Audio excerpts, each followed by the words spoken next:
Hello, hello. Hey, hello, hello. Just trying to find my monitor here. So, welcome to the platform's community live stream. We do this every week, and this is your host Carlos Santana. Guy is taking a break today, but we have a wonderful guest today, Kathleen. Kathleen, can you introduce yourself?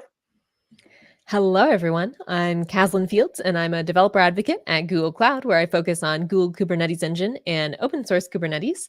I'm also a co-chair of the special interest group for contributor experience in open source Kubernetes, and we'll dive into what that means later.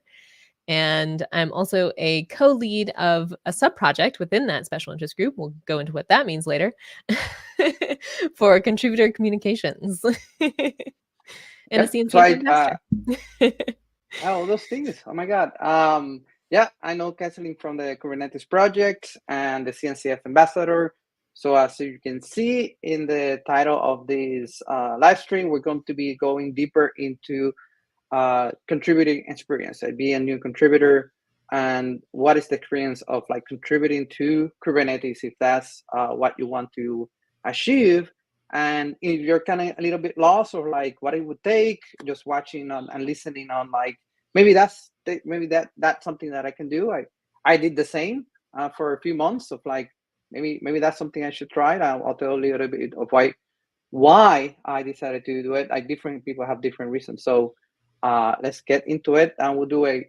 And also, if you have questions for Kathleen, go ahead and put them in the comments. We are in LinkedIn, we're in YouTube, we're in X. So go ahead and put them there, and then we have some folks helping us review those questions. So let's start getting started. So Kathleen, before we start, let's start about like our story about what was your first contribution to Kubernetes? Like, what was your first? I would not say because a lot of people like what's your first PR? No, I want to say like what was your first contribution, right? As a community member or like somebody like how did you contribute it? In what form? And what was that? Interesting. You know the questions to ask. As I have discussed with many members of the community, starting contribution is often not a quick and easy path, as people will often think that it is. A lot of the time, folks start off and then it doesn't quite work with your schedule, or it's not quite what you wanted, or something, and you kind of fall off for a bit and then you come back. So I definitely did that a few times. I've been involved with Kubernetes in the world of containers since like 2014, 2015. I went to my first KubeCon in 2016. But I didn't really start trying to contribute until I went to a new contributor workshop at KubeCon Barcelona in 2018, 2019, one of those two. Yeah. Barcelona And was there. Yep. then, yeah, so that's where I made my I've done first two. We have done two PR. in Spain. Hopefully we Yeah, can do a third one. What's one of the best countries? it is lovely. So that new contributor workshop is where I did my first PR.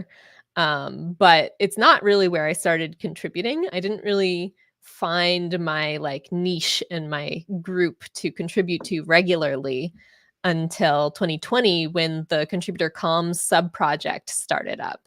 That team was just starting, and someone else in the community was familiar with my work and the things that I like to do, and they reached out and said, "Hey, this new team is starting up and it seems like it'd be interesting to you."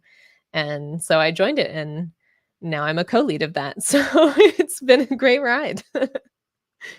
And but just for background, did somebody ask you, like, hire you to say we're going to pay you a full-time job, and your job is to work on Kubernetes open source, or this is Oh, something you choose to work on it, and it happens to be aligned with work?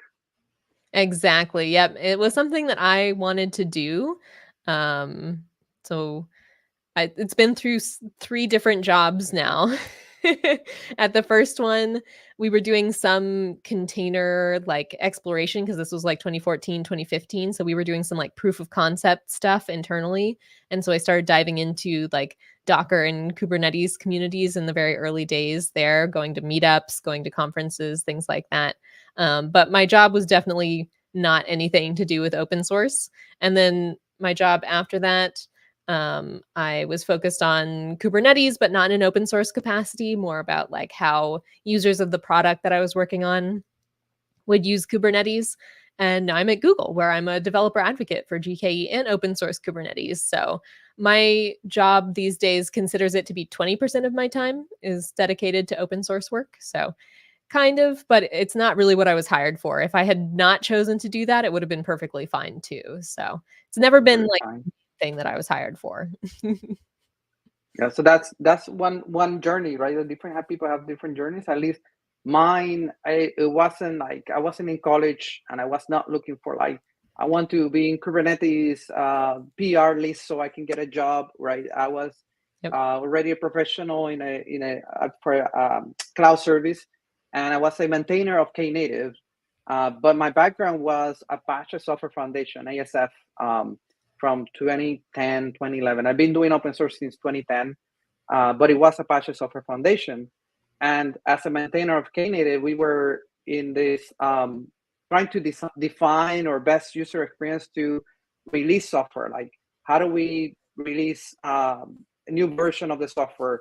How many versions of Kubernetes do we support? Do we put the release notes in a blog post or we put them in a change log? Do we automate the creation? And I was like had tools from Apache Software Foundation, and all of the folks in the team had backgrounds from Kubernetes because they were working in Kubernetes before, and they were saying like, in Kubernetes we do it like this, or in Kubernetes we do it like that, meaning in upstream Kubernetes. And I wanted like, yeah, we should align to that community because that's what we do, but I don't know how they do it. So I apply as a shadow to be in the release team because I was selfish. I want like to learn like what is the best thing that Kubernetes release team does, and then combine with what we were doing in Knative. Can I combine like a small scale, right? Because we don't have that many maintainers. What are the good things that I can take that at small scale we can do, like documenting like the versions of Knative we support, creating a blog post for every release that we do. And I apply as a shadow, and that was my entry door of like apply to shadow. I was a shadow in release team. I think I did release notes. Wasn't coding. I was not coding. I was just learning how they do the release, how to do the software, how to do the testing, how caps get assigned to folks to document a blog post for that feature. And it's machinery. So I did it. I think I did it 3 times because I love the people. I'm meeting people in person also in KubeCon. So that was kind of like the part of the community of meeting people, right? That was like the kind of like the best part is for me. The second part was the technology aspect, but meeting people around the world, that's part of me. But it wasn't a trying to get a job or anything. It was part of my how do I make this other project that I'm maintaining better, and then like let's steal the good ideas from there, right, and then bring them back. That was my journey. And for anyone who not familiar, KEP stands for Kubernetes Enhancement Proposal, and it's how we organize enhancements or big changes to Kubernetes. There's a KEP that defines what we want to do, and then sometimes those are in the works for years and years before they actually make it into a release, where people are debating what is the right way to do this, how can we do it with the least disruption to our users, all of those kinds of things. One thing I think that is amazing about Kubernetes, it's such a huge project, is that we have so much process in order to make it happen. For example, the release team shadows, like you mentioned, a lot of folks, I think, get involved that way. These days, they have so many applications to that program that a lot of folks I know actually apply multiple times before getting in. But there's a lot of process that goes into building this product and running such a community. And it was not a lot of coding, was process, right? Process, project management, right. Organizing, reviewing the proposals, or organization and people skills, and then like automating ourselves from the tasks that are like manually, right? I think we're going to talk a little about automation. So a few things here. Let's start with like the good first issue. I think that was something that when people ask like, how do I contribute to an open source project? Now I moved from Knative, I'm in Argo City, and a lot of people ask me like, how do I contribute to Argo City? And they talk about the good good first issue? What is that for? If you want to tell folks, oh, what is the good first issue, and then what is the good first issue trap that I hear? Yeah. So, good first issues. A good first issue is a tag that we have on GitHub where we can tag an issue with this is a good first issue. So, the idea behind that is the maintainers of a specific area of Kubernetes. Kubernetes is so big that we have to have multiple different areas, which we call special interest groups or SIGs. And each SIG has a specific focus area like SIG networking, SIG multi-cluster, SIG node, SIG API machinery. So all of these kind of own different parts of the project since it's so large. So the owners, the maintainers within those SIGs who understand that area really well, when something comes up that they need done that doesn't have a whole lot of ties to other things in the project, it can kind of stand alone as its own kind of manageable chunk of work that maybe someone brand new to the project could pick up. Then they can use the good first issue label to tell the world through GitHub, hey, if you're new to the project, this could be something that you could pick up. So the idea is that if you start digging into one of these good first issues, you would want to read through the code a little bit, definitely read through the description of what the issue is, and you should, hopefully without too much trouble, be able to figure out kind of what needs to be done, write a solution, and then work through the process of reviewing that solution with the maintainers and get it accepted. I've been talking to a lot of folks lately about what I call the good first issue trap. Because I see this happen over and over again in Kubernetes, is that we have all of these good first issues, and those get picked up so fast. We used to do call outs on social media every week about the good first issues that were open, but they would be snapped up as soon as they were created. And then the vast majority of these good first issues never get completed. Whether it's because the person picked it up thinking that they would do it and then they just don't ever even look at it again, or they pick it up and they start trying to figure it out and it's a little bit too complicated to them and they need to ask some questions, but they're too scared to, then they might end up dropping it.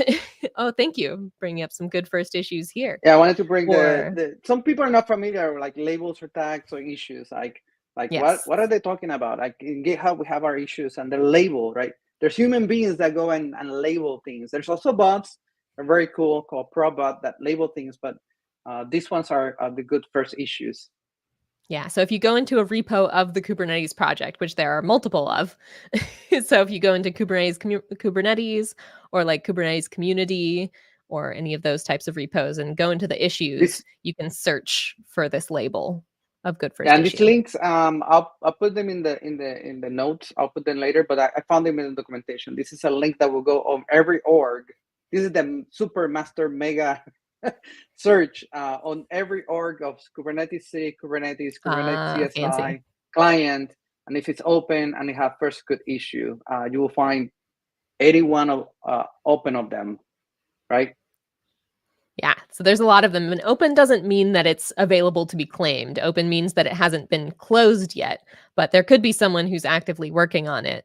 So going through and trying to find one that doesn't have anyone working on it and is within your area of interest and all of that can be a little bit challenging. So the good first issue trap is that a lot of folks think that they will become a contributor by just finding one of these good first issues and submitting a PR to fix it. But that process tends to be a bit more involved and complex than sometimes people think at first. And so a lot of people end up abandoning it. So don't get caught by the good first issue trap. Yeah, and Be it could aware be that good first there's some work that goes from the into it. SIG, like somebody that is new in the SIG, and we'll talk a little bit about what the SIG is. Like you're new to the team and you know what you're doing. This is a good first issue that you can take because you have context and you're working on it. And I Yeah, found another one. Go ahead.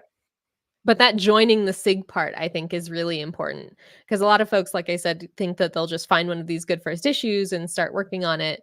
And that's how they'll become a contributor. But you really become a contributor by becoming a member of the community, by joining community meetings regularly, by joining community conversations, by getting to know the people in the community, by them getting to know you.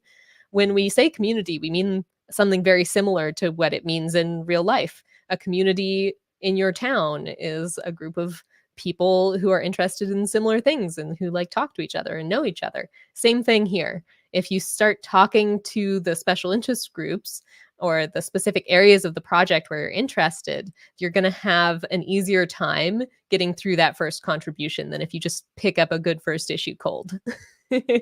So let's show folks on how, since mentioned that SIG, let's talk about SIGs. So a lot of people know what community if they search online and they hit this website. This is the Kubernetes website. I don't know if I can make it smaller, but it's the one that you find the documentation, and you can actually find information of the release information. But the one Kathleen is referring is, and if you don't know anything else, community. Like that's contributing, being a contributor. I guess it's the 3 C's. It's about community. So if you're looking for like, how do I become part of this community to contribute, right? And also get something out of it. It could be like experience, learning. So you hit community, and under community, you will have different things here. You will have the news, release, code and conduct, community guidelines, and then there's a contributor community. This is like finding your club in where you live, in your subdivision, right? You find the club, and then this is a different website. From some of us, we're already like know it by hand, like kates.dev. I think is also another domain name that you can land here. Kubernetes.dev is the official one, but this is a second website. And I will tell you, Kathleen, that I was working with Kubernetes many years, and I didn't know this website existed until I went to a contributed summit in one of the KubeCons. I went to one of these workshops, and people were like, yes, so to contribute, I think it was Duffy maybe giving a kind workshop, and he was pointing to this, like, this is how you set up your computer and your GitHub and Kubernetes. And he pointed to it like, what is this website? And it's the community website. So for those of you that are like kind of lost of like not finding how to contribute in Kubernetes.io, is because that's kind of like the product page, like the product page of like for end users. And then for people that are building the software, right? This is the second web page, which is contributors community. And if you click, we have at the top documentation and community. I think under documentation, we can find, or maybe community, we can continue community. And then there's the community groups, right? Yeah. That's one way to get to it, to the different groups. Yeah, so this is a list of different special interest groups. We've been talking about those a bit during this session. So they're labeled in alphabetical order, but sometimes the names might not mean much to you. The vast majority of the time I hear a name of a SIG and I'm like, I think maybe I kind of know what that is, but I'm going to assume that I don't. Please tell me what it is. So if you click on any one of these on the name of the SIG. For contributor experience, right? For example, the one that I am co-chair of. So if you click on that name, it'll take you to the GitHub page where there's a README about what that special interest group is about, when they meet, and all sorts of other information about the special interest group.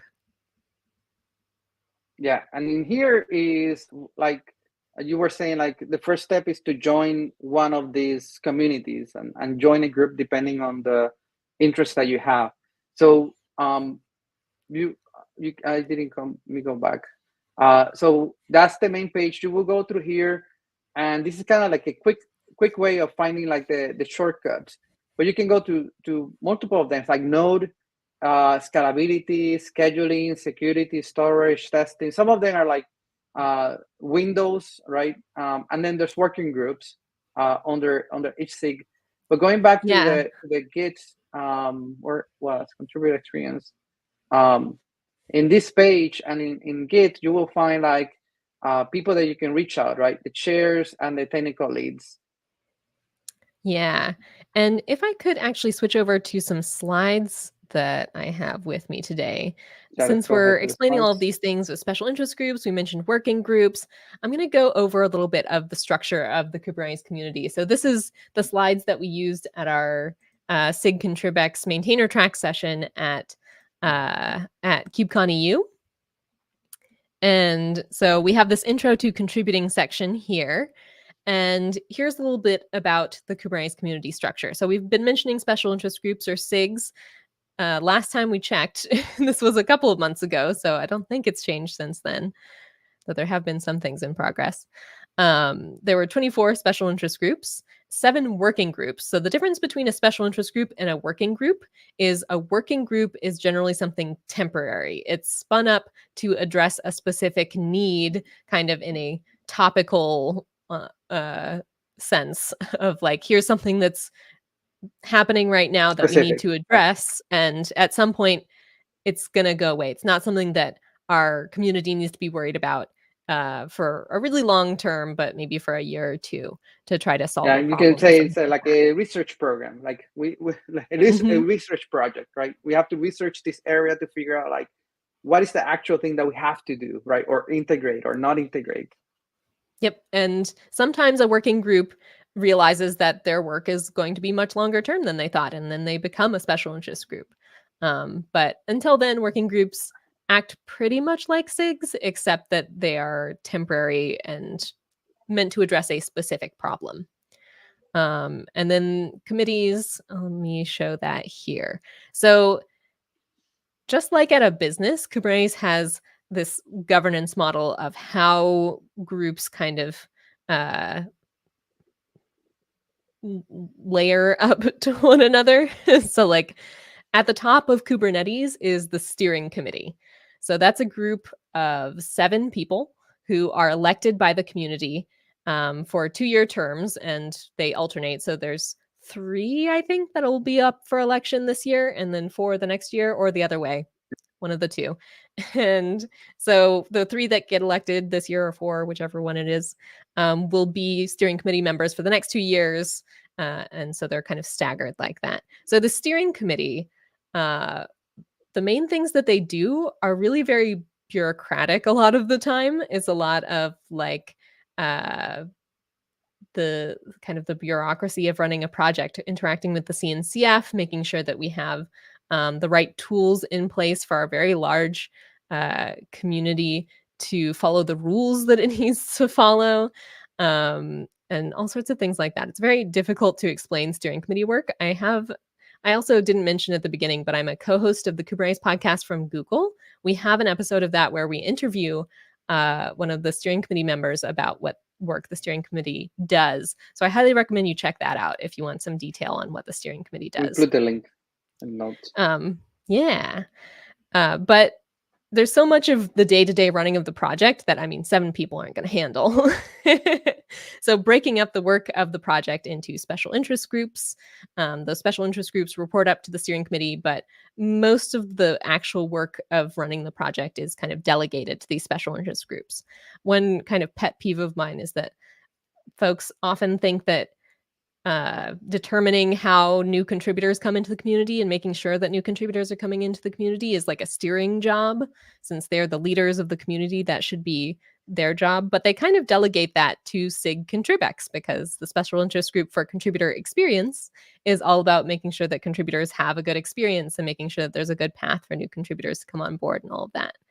And then even within the special interest groups, they can have a very large chunk of the project. Like Contribex is a very broad definition of work. So we have a whole bunch of sub-projects beyond that take care of a lot of our work. So in SIG-Contribex, we have the mentoring sub-project, we have GitHub administration, we have YouTube and Zoom and Slack administration, we have the comms team, we have all sorts of different sub-projects to handle all of the work that goes into the special interest group. And at a contributor level, so at an individual level, like I was saying earlier, a lot of folks think that they'll just grab a good first issue and then you finish that, you get that PR added in, and then you're a contributor. And in a sense you are, but there's a little bit more to it than that you should know. So there's this concept that we call the contributor ladder. So if you come in and you just pick up a good first issue and you manage to break out that code and get it submitted and you get that PR merged, then you are what we call a non-member contributor. So you're someone who has done something for the project, but you aren't necessarily involved in that community aspect that we were talking about earlier. If you're Yeah, going you to be help out with involved, something, right? With an issue yeah, like that your company is using Kubernetes and they found like an issue here, or like they were trying to run a test and the test was failing, or like a documentation thing, like something quick that you're going to help out, right, with something, but it's not like not going to stay around for being a member, right? Just contributions like anyone out there can do a contribution. You don't yeah, have to be a PRs are member to the welcome. contribution. I think that's the messaging, right? Exactly. You can open a PR, change a doc, fix a typo, some formatting in some code, make it clear, and then that's it. Submit it. Stay until the issue and the PR gets merged, and then we'll thank you, and then you continue with your own project, right? Exactly. And you are more than welcome to do that, of course. We really value those contributions.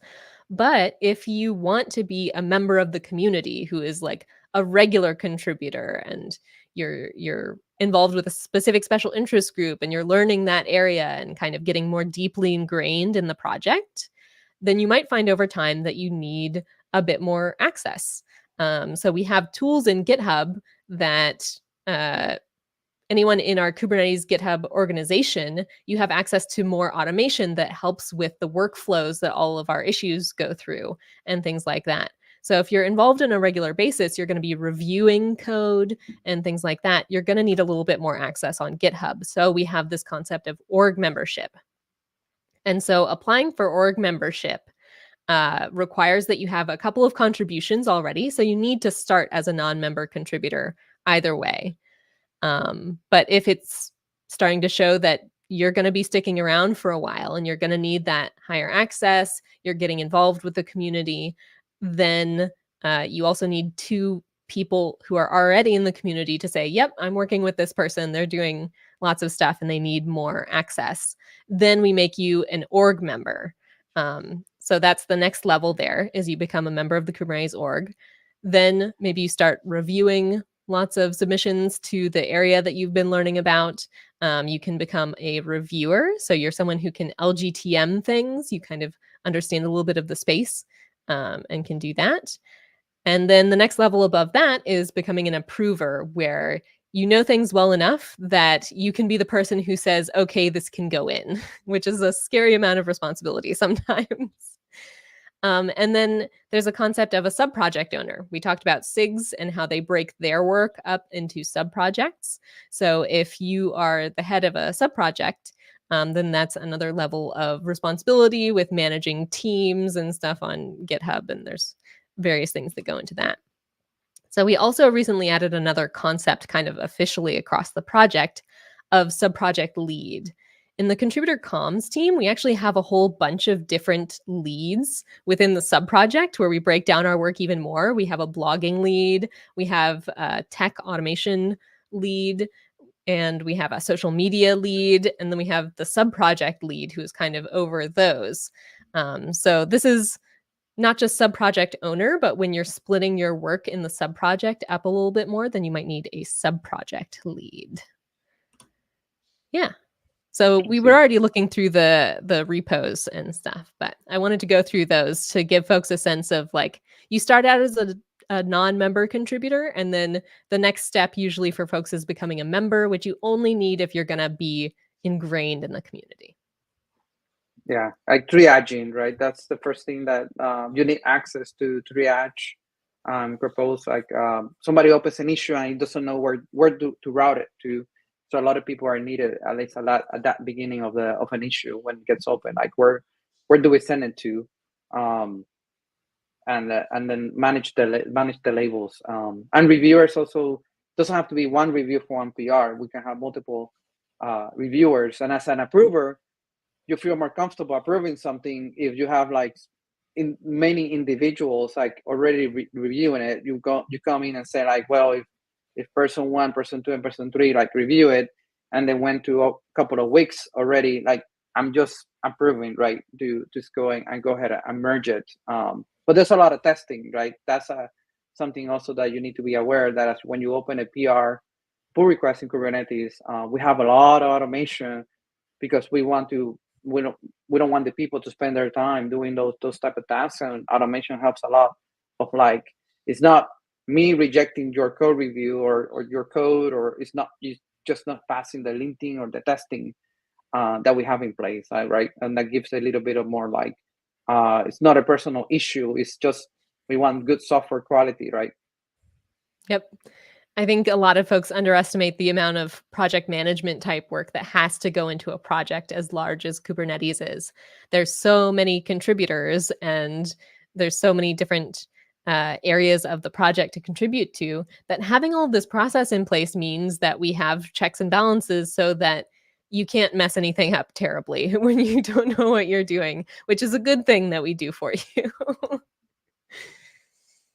Yeah, even the seasoned folks, right? We want that they want that CI testing to pass and everything, and don't have to worry about making mistakes. And then breaking something Exactly. that impacts a large amount of individuals and also end user companies, right? Kubernetes is a very important project for a lot of companies.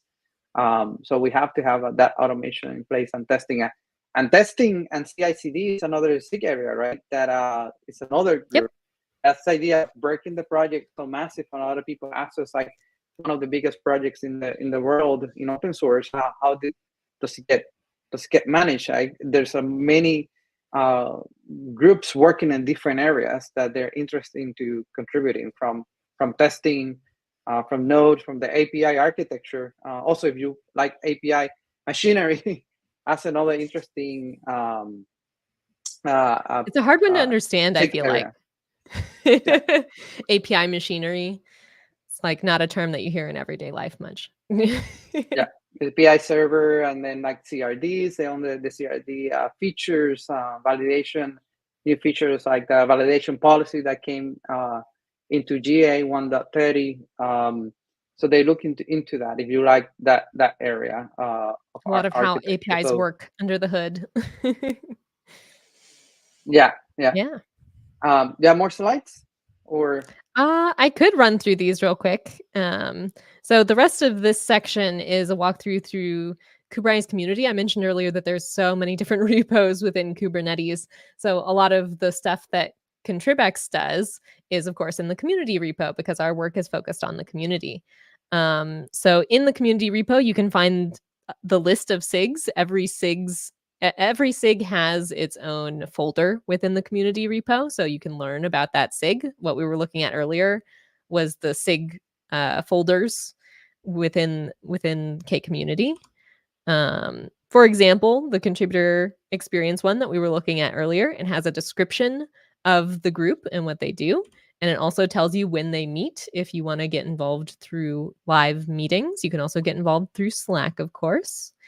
And you can also watch the recordings, because we record all of our meetings and put them up publicly, because that's what we do in open source. We learn in public. And you can also learn who are the points of contact if you want to learn about a SIG. We are a very open community. Generally, folks are very open to it if you reach out. Definitely recommend reaching out in the SIGs Slack channel, because the SIGs usually have a Slack channel. If you want to ask things there, you might not get a response at first. People are busy and they miss messages all the time, and we're all human. So if you do get ignored at first, maybe try again. And we have technical leads. Yes. So I always recommend Slack. Of course, we do a lot of our collaboration asynchronously through Slack. So definitely join whichever SIG you're interested in's Slack channel within the Kubernetes Slack. We also have a mailing list for each SIG, and also the main dev@kubernetes.io mailing list. And it doesn't point any of the rest of these, but we have a variety of other methods to contact our contributors. It also has a list of subprojects for that special interest group. And this is the beginning of the list. So we have one called community management, contributor comms. We have like 11 or something like that in Contribex. Then from here, I dive into Contribex. This is the list of subprojects. Interesting about the SIG. If you go back, this is a README per SIG.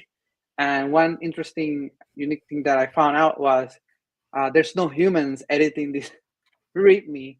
There's a file that all the metadata lives on, and then these README files are generated because there's so much information that need to be accurate, and then links. And I was looking at SIG cluster lifecycle. That SIG has like, I guess, like 20 sub projects insane, and each one has their own meeting notes with their own calendar invite. So if you want to join one of those meetings, I would say that's one way that you can join. And some folks ask, like, how do I join? Like, how do I become part of the SIG? And I told them, like, find the SIG, find this README, then find the, if you can find the agenda meeting notes. Like, we try to like scribe, and now we're looking, one of the first things that you can help as you join a SIG is to help scribe, take notes of the things being discussed. If you can join live, but if not, we have the recording, and then you can go back and edit the notes and then add more things. So we want to make it a global community because not everyone is in the same time zone. So that's why it's very, very important to take notes. Like, some people say, like, why do we take notes if we're in the meeting? Well, you are in the meeting, but there's 100 people sleeping right now, right? That they're about to wake Time up in 8 zones. hours, and also in a different language. So if the more notes that we put in that documentation, that person can wake up, copy that text, put it in a translator, and then come up to speed of what was discussed, right? And then he can just, async communication is very important in open source, especially in Kubernetes, because we have contributors from all around the world. And async communication is happening in GitHub, issues, pull requests, and Slack messages. And also in Slack, I have some etiquette, right? Like, if somebody sends a message, don't expect an answer right away, because that person may come up like the next day, 24 hours, and answer and create a thread. But it's very important, and that's how you can join a community. So you'll be joining like those meetings either virtually or like async, and then you're joining the Slack, which is there. Like, that's what's pointing here. Like, if you want to find out like what is the latest thing that the SIG-Contribex is talking about, you can go to Slack and see like the latest messages and threads of what's happening. Like, either something new spun up or they want help for something. That's where you can also find help. So that's kind of like joining. When people ask me like, how do I join a SIG? It's just that community, like, that people skills part of our engineering world. Yeah. And it doesn't happen right away. I always tell folks, join several meetings. You're not going to understand half of what's talked about the first few times. But the important thing is to be there so that you can start getting to know the people in the community, and the people in the community can start getting to know you, so that when something comes up that might be a good fit for what you're interested in and what your skills are, the folks in the community can help you notice that, like they did with me with the comms project. So getting to know each other is key to getting involved in the community. And we said the latter, right? You have to have like your written document contributions, but also have two more other members to vouch for you, to sponsors, right? So how are you going to get sponsors if you don't communicate, you don't go to the meetings, you don't look around? Then you don't build in trust of like, this is a person, it's a good person to have, and we can trust that person with either triaging or mentoring another person, right? Be a mentor for another person in that aspect. Getting involved involves getting involved. So yeah, a little bit to close down on the SIGs. I call it like SIG shopping. That's another thing that you can do as joining a SIG, is go to one SIG and then just look around or just watch the last meeting. And if you don't like it, go to another one, right? Or you don't have to like it. Like, go to another one, and you may find something that interested you. And also, if you are in the community or you're asked in that SIG, hey, I like this type of work or this type of technology, what would be a good SIG? And people like Castley and people that have been around, they can tell you like, go to this SIG. They work on that, right? The storage, like they will have, you like to work with storage, or you're interested in learning about storage, you can go. We have almost every technology in Kubernetes. We have security, we have storage, we have networking, we have deploying clusters, we have also the Kind project. We have also have cool sub projects like Kind, documentation, translation. So it depends what is the area that interests you right now. That doesn't mean that you're going to do it forever, right? Yeah, and you can be involved with multiple SIGs. There's no one SIG rule. A lot of folks end up getting involved with multiple. So just hang out, find what interests you. Yeah, and it doesn't have to be code contributions, right? A lot of people say that you need to be a Go expert, so because Kubernetes is written in Go.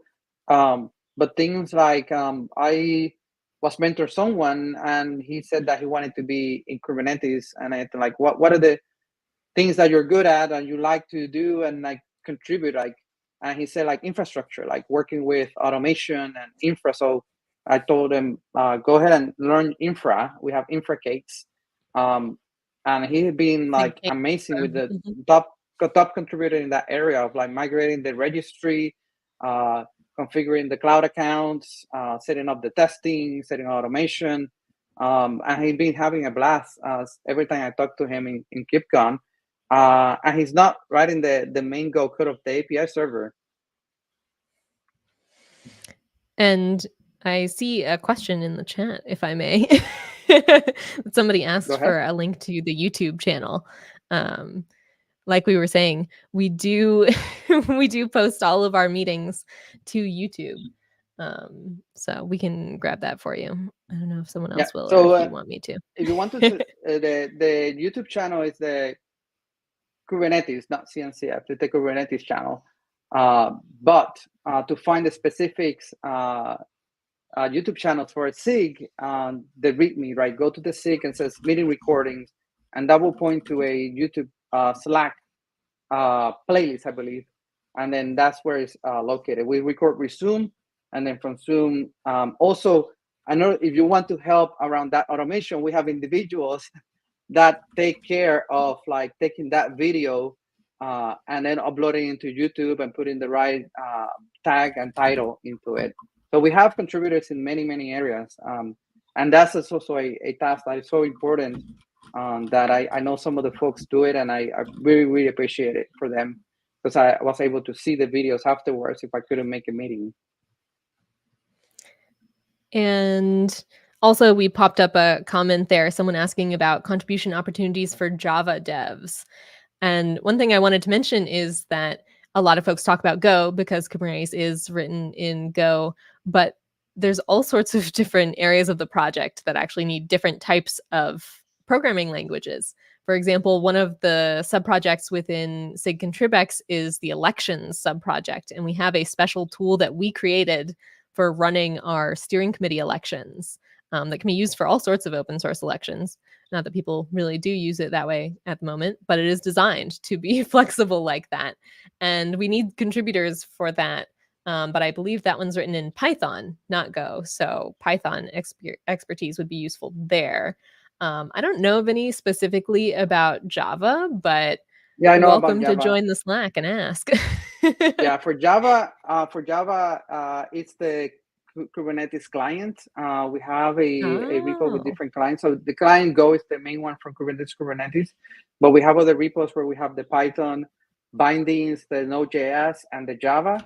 And Java is one that is lately I got a end user company, and a person from my team, Kate Kruger, he submitted a patch to enhance how the Kubernetes client in Java handles the token expirations and caching that token to go back and access Kubernetes when its authentication is based on a cloud provider.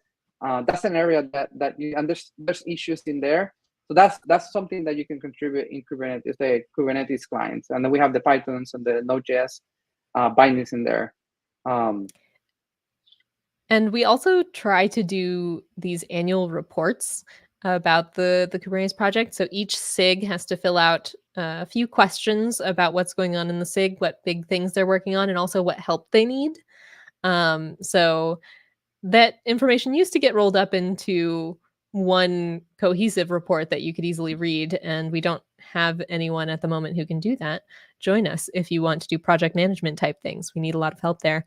But but that does mean that any SIG that you talk to, if you're like, hey, I'm a Java professional, do you have any projects going on that need Java? The folks in the SIG should be able to answer that for you. So definitely don't hesitate to ask. If you get a no, for that's language, perfectly fine. Yeah, but the good thing is good for opportunities, right? So if you're expert in Java, right, you can become an expert in Go or the CI testing, and there's many areas that are not code contributions that We you also may want to probably learn about. Java experts somewhere. Yeah, a bunch of the folks are Java experts. Let me go to the next one, contributor. Release team. We talk about the shadow program and the release team. That's a where you can have project management experience on releasing and following how, if you're really interested in how we do a release, 1.31 is out there. It's the next release. So we create a group of individuals, and some of them are like, they were shadows and they become leads on a sub project. And in the SIG release, we have two areas: SIG engineering and SIG release team. So SIG engineering helps with the release of um, sorry about that. All good. And the shadow applications for 1.31 are already closed, but we do 3 releases a year, so watch out for the next one. Yeah. And you can help with things like release notes, release blogs, enhancements, which enhancements are going to go in to make sure that everybody follows, like having the documentation in place, documentation for these new releases. So it's an area where you can learn like all aspects of releasing Kubernetes, if that's interesting to you. And as I mentioned earlier, the shadow applications are very competitive. They get a lot of applications for those. So don't be discouraged if you don't get picked your first time. Also, if you get involved with the project somewhere else, that will probably make your case better for becoming a shadow later, because if you already know a little bit about how the project works, you're going to be in a better position, one, to show that you're going to stick around and do the work, and two, to understand the kind of work that needs to be done. The shadowing program for release has actually had a lot of problems, even though it's a very competitive program to get into. They have had a lot of problems with folks just not showing up to do the work. So they recently implemented a new process for basically kicking out shadows that are not doing any work. And that's not going to go well for you if you do that. The community will know that you got kicked out as a shadow.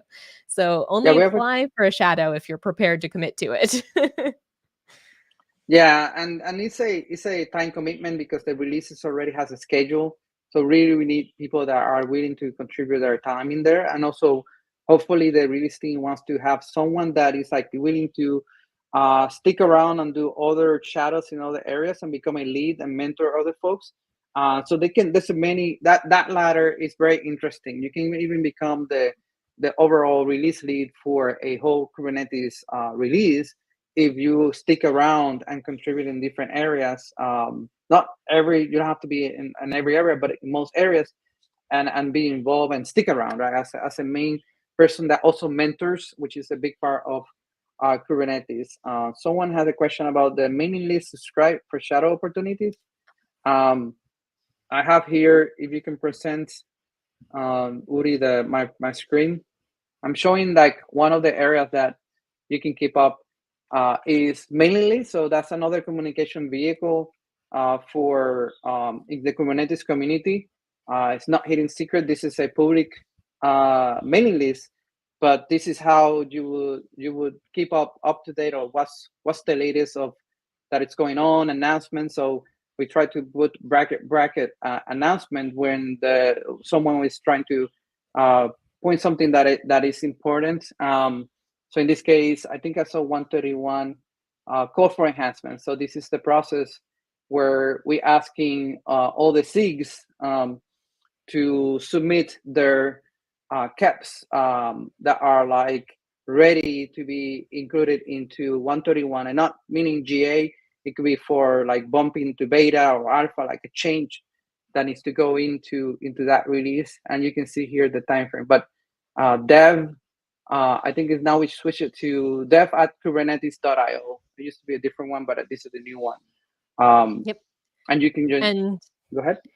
And as Carlos was showing, this is kind of one of the primary communication channels for the entire contributor community. So by getting involved here, you're going to see a lot of stuff that you don't understand, but it will also have those shadow opportunities.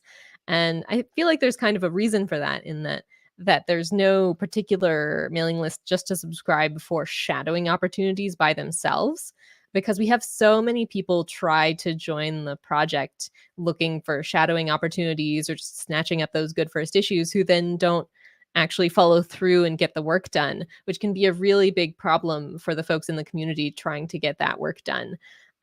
So it helps you get more involved and more ingrained in the community to be involved with a mailing list like dev@kubernetes.io, where you're going to hear about all of the things that are going on in the community, not just shadow opportunities.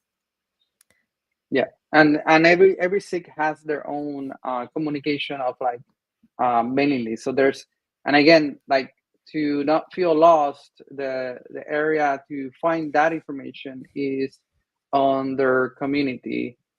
This is the cheat sheets. Also, we have a cheat sheet of like quick links into all the things like you hear. Pro is our Kubernetes CI/CD system.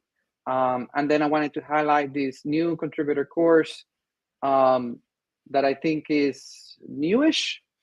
Kathleen? Yes, so This is the one that is is a something that slide based, kind of like very high level. Yeah, we've been working on this for the last few years. So I mentioned that I got started. I did my first PR through a new contributor workshop at KubeCon Barcelona. We don't actually run those anymore because during the pandemic, of course, when we had virtual KubeCons, we couldn't run those in person. And we decided, it'll be better for us to just have that content someplace that's accessible for anyone who wants to use it any time of the year. So we created this kades.dev/course, which is the new contributor course that we would do at an in-person new contributor workshop, but instead it's just available year-round online these days. Yeah, I love this because I know for a fact that all this information is in documents, in documentation, in different web pages, but having like the high level like cliffhanger notes and the shortcuts like SIG/, right? So this is the area where we like use labels, a lot of labels in Kubernetes to like organize our issues and pull requests. And then we have a bot that also reads those comments and make them labels or do things to it before out UTM and approve. It's like, how do we mark a pull request ready, and then the next one is approved, which is like merge it, and then the different areas or kind. So you will learn like all these aspects, and this is great. This was not available when I joined. I had to jump around the different documentation just to learn in Slack and follow others. But this is a great thing that the community did. And you can take this course to get all the different areas as you come to contribute, because there's also like testing, how to do code reviews, communications, documentation, and then architecture enhancements. If it's something very large and then you want to contribute something very large, enhancements is something that takes a long time, but this is a good reason for that, to get an enhancement from alpha, beta, and then GA into Kubernetes. So this talks about the different aspects of the Kubernetes enhanced proposal, which we for short we call it KEPs, and we use a lot of acronyms in Kubernetes. And we do have a couple of questions in the chat that I want to make sure that we get to. And while you have this up that you're sharing, another important link is kades.dev/calendar. You can see all of the meetings that are happening in Kubernetes in any given week. And that you can get from calendars. Kades.dev/calendar. Yeah. Yeah. So this is the like list mode, or you can have month.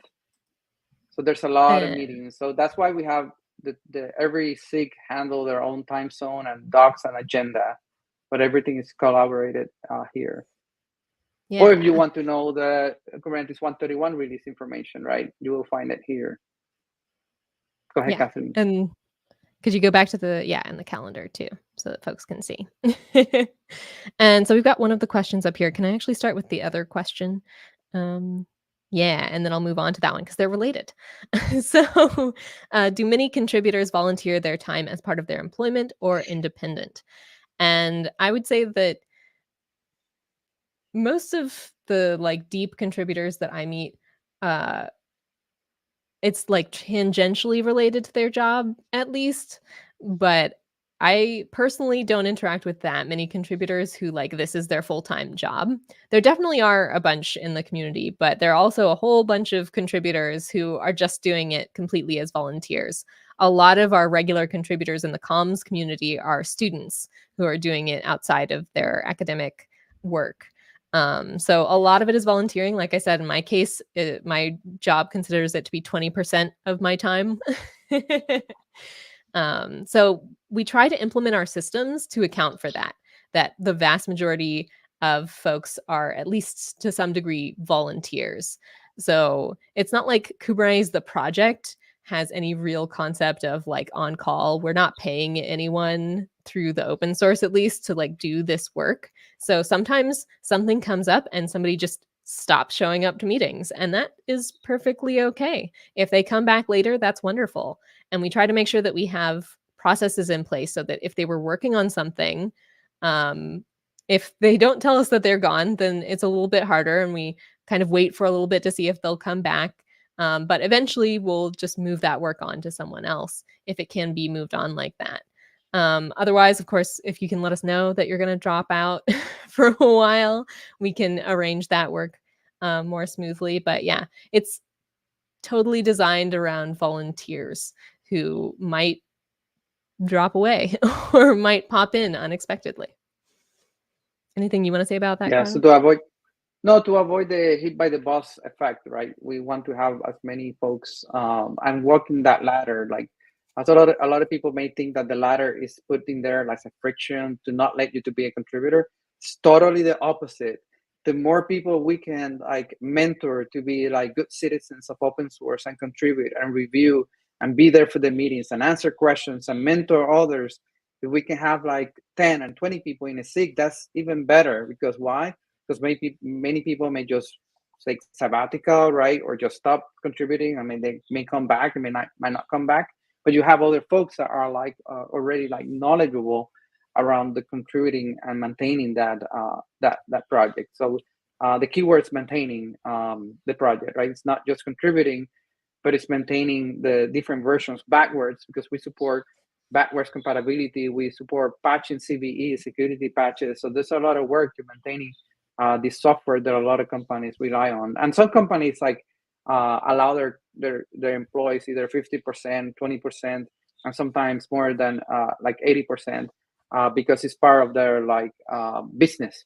Like for example, cloud providers, that's part of the business, so they contribute like these resources to it, and there are people that are like focused on this. But these folks are like, we try to tell them, at least for my cloud provider, is you have to be a multiplier. You cannot be just there to give your own output. I want you to be a multiplier, like mentor those students that want to contribute, mentors from other companies, from other cloud providers. There's no company in Kubernetes. We all work together in the same software, and be a multiplier to get more people over that ladder, right? I wish we can get more people through it. Yep, and maintainer time is often a limiting factor there. And let's talk about this other question here. What is the minimum number of hours a beginner is expected to contribute per week? So this isn't a job. Nobody's getting paid to do this. Well, maybe some of them are, as we just discussed, but a lot of the folks who are contributing are doing it in their volunteer time. So it's however much time you can contribute per week. I will say that the majority of SIGs and even sub-projects do not meet weekly. They have a meeting once every other week, or maybe even once a month. So I can't even guarantee that you'll be on a meeting every week as you're starting out. The contributor comm sub-project, we try to make it a really welcoming place for new folks. And so we have those meetings every week, and we have projects that are accessible for new folks all the time. We have this thing called the SIG Spotlight blog series, where our contributors go and interview the leads of a different special interest group, and they write a blog post about what they learned about that special interest group so that others can learn with them. So join contributor comms, then I can say that you can do a couple hours a week if you would like to. But it's really up to you, however much you can contribute to the project and however much you can find and are interested in doing. You can certainly do. Anything you want to add, Carlos? No, I think that's the part, and the thing that I would say, if you are a student, like have a goal in mind on like the outcome of the value that you want to get back. Because people say like contributed for the good heart of being a community, right? That's one aspect, but it's not reality. If you can associate with your contributions back to work, right? If you're a professional saying like, I'm contributing to Kubernetes because this will help me in my career, or this will help our product, or this will help our customers, then you have a better alignment for communicate that the time invested in contributing to open source makes sense to the company, makes sense to you, right?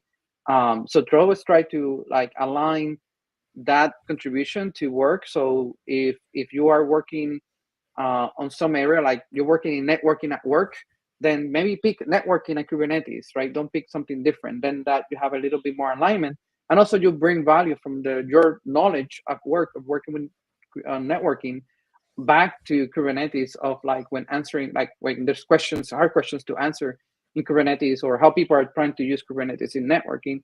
Then you become in that area and you become an SME, right? A subject matter expert in networking. And what I see sometimes, people not aligning and maximizing that cross of like taking the work and taking the contributions to open source, and then correlating that on like how this helps back at work.